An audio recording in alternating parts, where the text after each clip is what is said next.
رغم الغياب ديالها. يعني تاثيرات كثيره، ما نزيد اكثر من هذا الشيء هذا، لان خصوصا فاش يذكر الجمهور تنحاول ما امكن. واش كتشوفوا بلي ان هذه هي الفتره المناسبه باش اننا نبروروا المشاكل ديالنا ونسلطوا عليهم الضوء، اولا نتجاوزوا المشاكل ديالنا ونركزوا فقط على المقابلات والالقاب اللي دائما ما احنا كنلعبوا عليهم؟ كنظن بان الجمهور ديال فريق الوداد الرياضي، الفريق الغالي، الجمهور اللي عنده واحد الثقافه كرويه، ما كنظنش على انه غادي يتسرح بسهوله، خصوصا ان بدينا كنشوفوا بعض الاعلاميين وايضا بعض الصفحات الوداديه اللي بلورات هذه القضيه ديال صابر وعطاتها واحد الحجم كبير اللي يقدر انه يدير واحد الضغط يعني يدير واحد عدم توازن في الفريق. داك الشيء علاش خليكم معايا، غادي نعطيكم واحد الحقيقه اللي هي جد مهمه وغادي تبدل لكم الرؤيه ديالكم. السلام عليكم ورحمه الله تعالى وبركاته اخواني واخواتي الوداديين الاحرار، مرحبا بكم في فيديو جديد مع اخوكم اسماعيل الودادي اللي كنموتوا كاملين على هذا الدرابو. جمعنا هذا الكيان اللي حنا كنعتبروا راسنا كلنا يد وحده وعائله وحده. داك الشيء علاش قررت انني نخرج بهذا الفيديو هذا اللي في صراحه الله غادي نهضر فيه على جوج اشياء اللي هي مهمه. غادي نهضر على المشكل صابر وغادي نهضر على المقابله ديال سان داونز. اول حاجه قبل كاع ما نبداو الهضره كنبغي نعتذر لكاع الناس اللي كيتسناو البرنامج، كنقول لهم باننا غادي نرجعوا ان شاء الله عوده قويه عما قريب.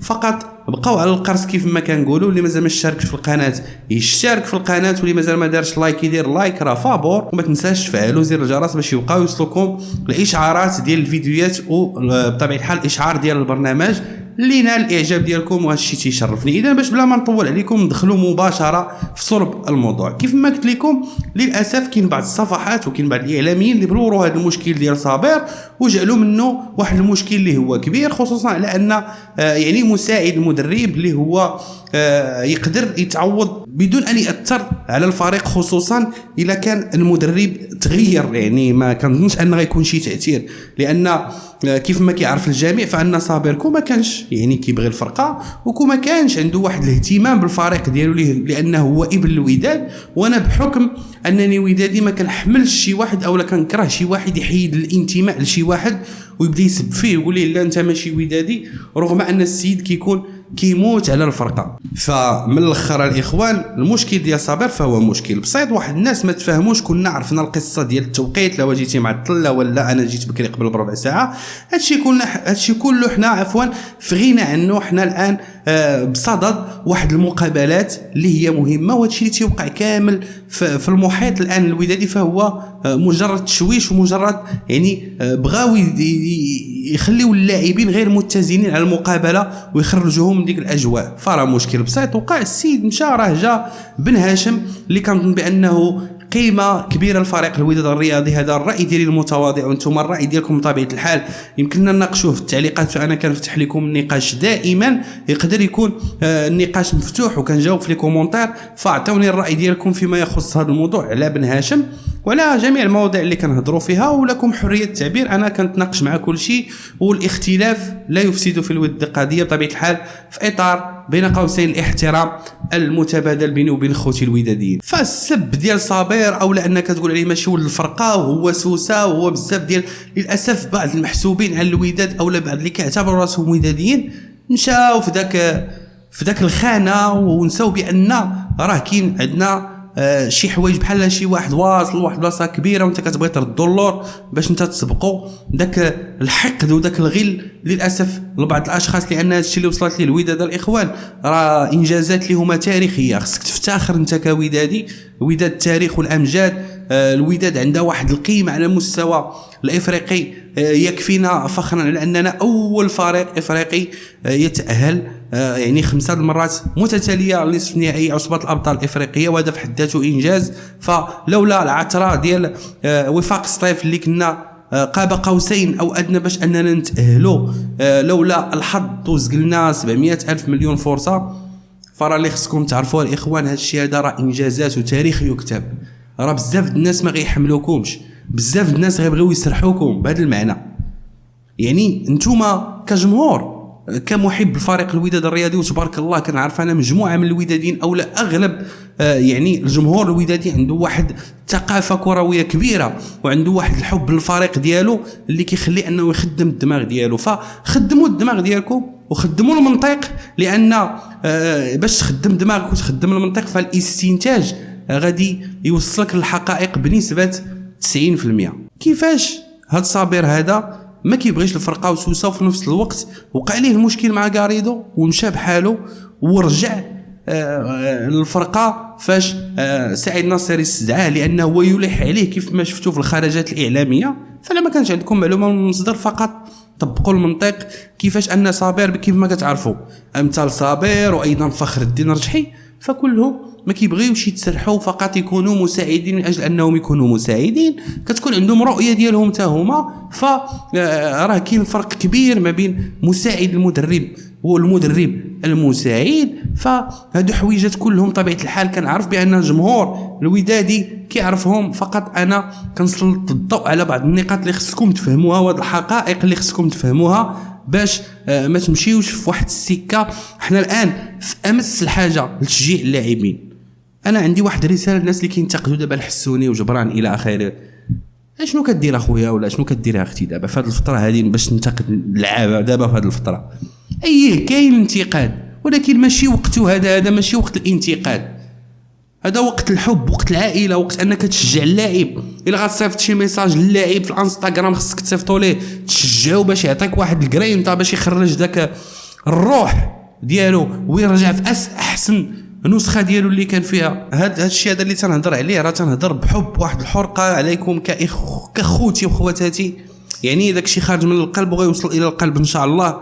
فيقوا شويه، ما تبقاوش تسرحوا، ما تبقاوش تمشيو مع الموجه. ماشي الصفحه اللي دارت شي بوبليكاسيون باش اولا شي بوست باش انها تجمع ليه جيم وتجمع ليه لايك باش تكون زعما عندها واحد التاثير على مستوى المحيط الودادي. فهاد الشيء هذا اللي تنقول لكم كامل، فيقوا خدموا العقل، خدموا المنطق، وان شاء الله غادي تفهموا كل شيء بوحدكم وغادي تعرفوا. لان انك تسول دائما، سول راسكم، دائما سولوا راسكم، قولوا علاش في هذه الفتره دارت هذه وعلاش في هذه الفتره دارت هذه وعلاش هنا تسلطوا هذا المشكل وما هضروش. نورمالمون لي راديو الاعلام كذا دابا خصو يهضر على النقاط التقنيه ويهضر على بزاف د الحوايج وما لصقوا في هذه القضيه صابر. هذا الشيء هذا اللي ما عجبنيش الحال للاسف الشديد.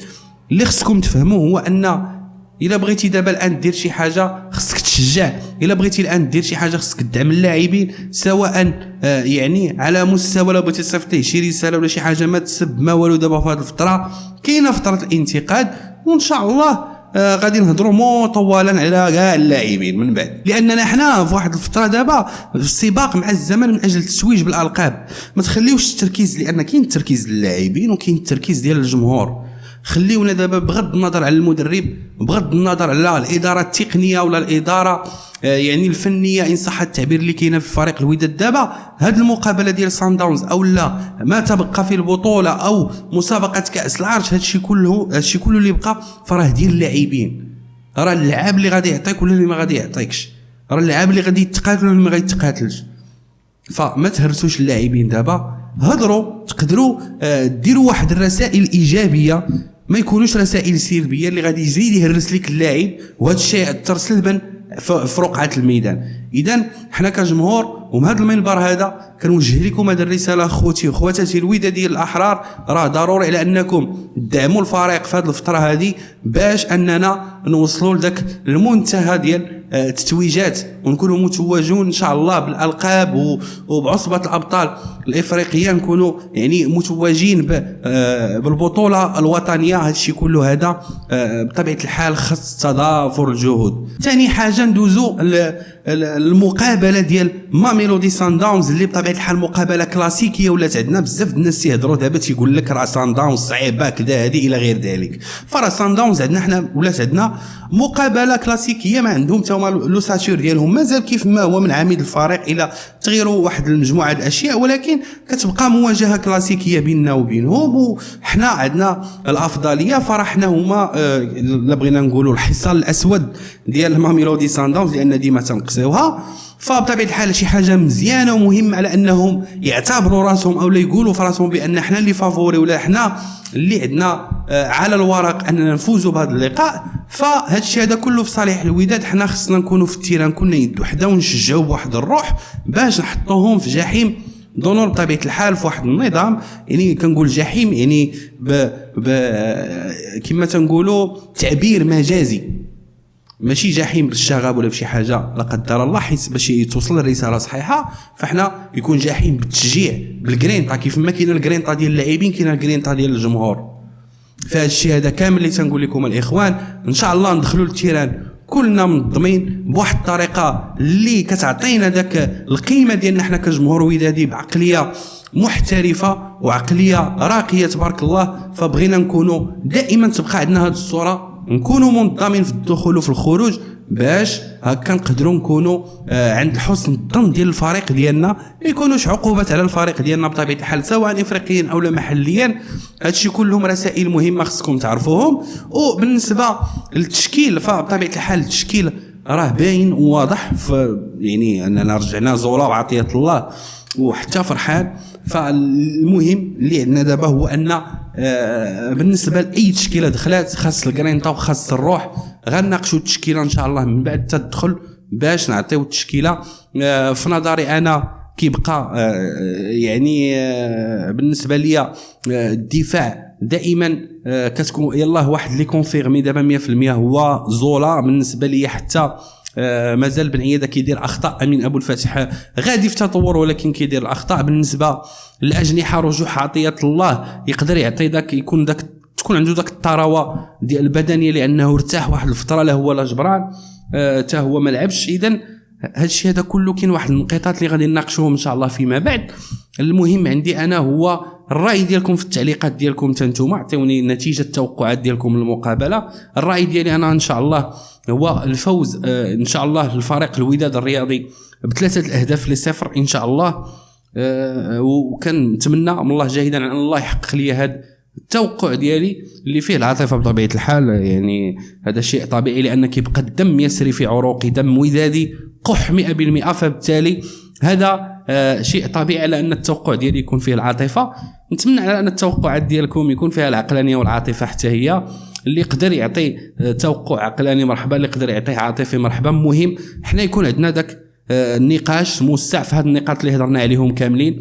وما تنساوش اخوتي انا راه هضرت معاكم او لمتكم فبطبيعه الحال لاننا خوت وعائله وهذا هو الاهم. وانا جد فخور بالانتماء ديالي لهذا الكيان اللي كيجمعني مع خواتاتي الوداديين اللي كنناقشوا. بطبيعه الحال مازال البرنامج غادي يرجع ويرجعوا المكالمات ديالكم اللي بطبيعه الحال كتكون سهره يوم السبت والاحد، كتكون سعاده كبيره بالنسبه لي فقط لظروف العمل اللي ما كيكون عندي واحد الوقت حاليا ديال الراحه اللي هو وقت قليل. ما غاديش يكون عندي داك الوقت 100% فين نقدر انني نوجد البرنامج لان كتعرفوا ما عنديش فريق اعداد، فقط انا اللي كنقوم باعداد البرنامج يعني بوحدي، وهادشي كيطلب مني واحد المجهود. فبالتالي ان شاء الله غادي نحاول نسق ما بين البرنامج وظروف العمل هكا باش نكونوا دائما على تواصل. قررت انني نخرج لكم بهذه الفيديوهات، نتوما ما عليكم الا تبارطاجيو وتعاونوني بلي لايك باش يطلع الصوت ديالنا، لاننا كنجمعوا الان الوداديين حنا في رحله باش نجمعوا 100,000 ودادي، وهذا اقل تقدير كمرحله اولى ان شاء الله باذن الله. اللي مازال ما دارش لايك يدير لايك، اللي مازال ما اشتركش يشترك وفعلوا زر الجرس باش يوصل لكم النوتيفيكاسيون. والراي ديالك كيهمني بزاف بزاف بزاف التعليقات باش اننا نقدروا نناقشوا انا وياكم ويكون النقاش مفتوح مره اخرى. اذا باش بلا ما نطول عليكم كان معكم خوكم اسماعيل الودادي وديما وداد.